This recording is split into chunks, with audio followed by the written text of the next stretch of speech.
Okay, let's begin our afternoon session and the last session of the meeting. We have 3 talks followed by some quick wrap-up remarks. Then we'll be done at about 3:30. So this session is tensor networks, fractons, etc. But actually, if you look at the titles of the talks and you know something about what might be in them, there are definitely no fractons. And I'm not sure there will be any tensor networks. There will be plenty of etc. And I think actually in this session, etc. It's probably an abbreviation for entanglement. What we meant to put in the schedule. Okay, so that's a theme I think that ties the last 3 talks together. Okay, and so we've heard some talks from a more quantum field theory perspective, especially in the first day.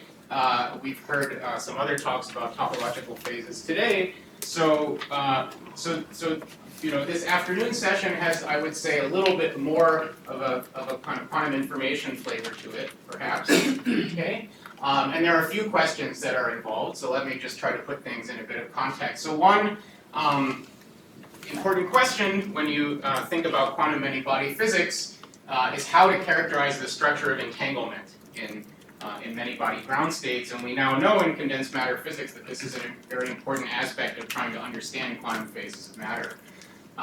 And so one way to do this is via the entanglement entropy, where you have a system, you divide it into regions A and B, you trace out B and you get a reduced density matrix, and then you compute the entropy.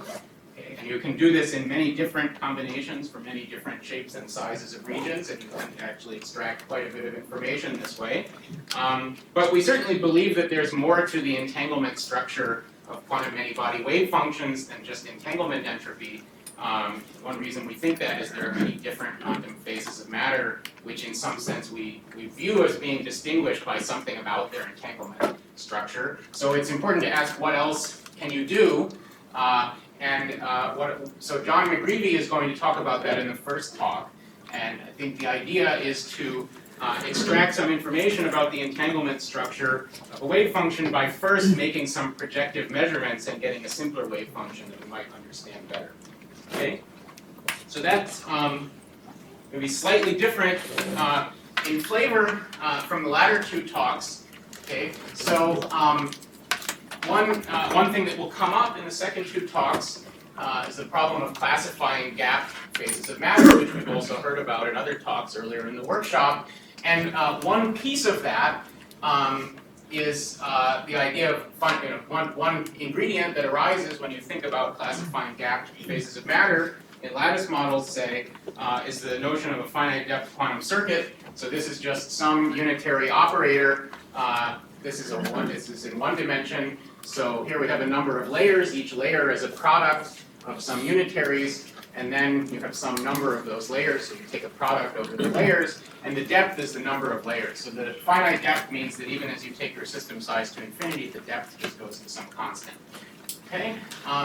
And so this is a sort of local operator in the sense that it only changes the entanglement properties of a wave function at reasonably short distances.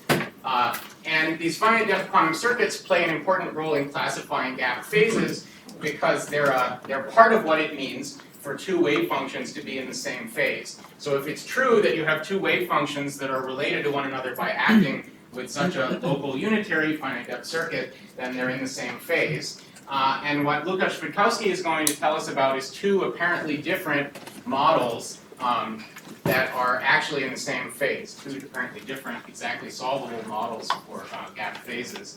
And in this particular case, that's related to some rather subtle questions about the relationship between gap phases of matter and TQFTs. Okay?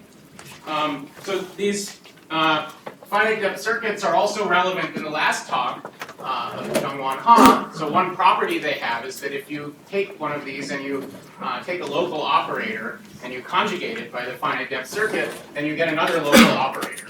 Okay? And so then you might ask, well, are finite depth circuits this finite depth circuit is a unitary that preserves locality. It's a locality preserving unitary.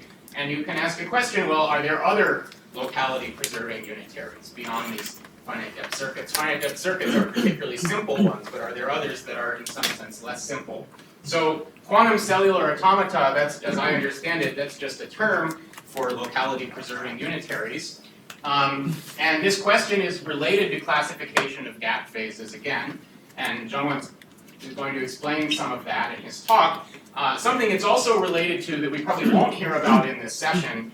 It's actually this question is also related to non-equilibrium flow-K topological phases, like Shin-Se-Ru was talking about at the end of the last session. So these quantum cellular automata can arise if you look at the flow-K time evolution at the boundary of a flow-K topological phase. Okay.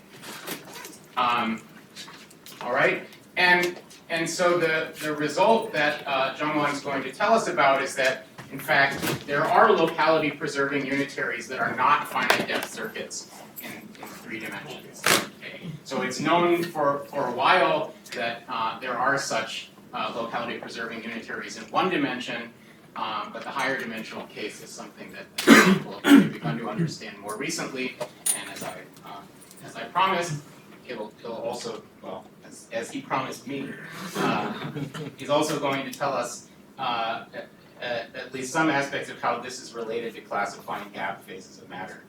Okay, so so there's our schedule for the session again, and with that, let me hand it over to John McGreevy from San Diego, who will tell us about disentangling quantum matter.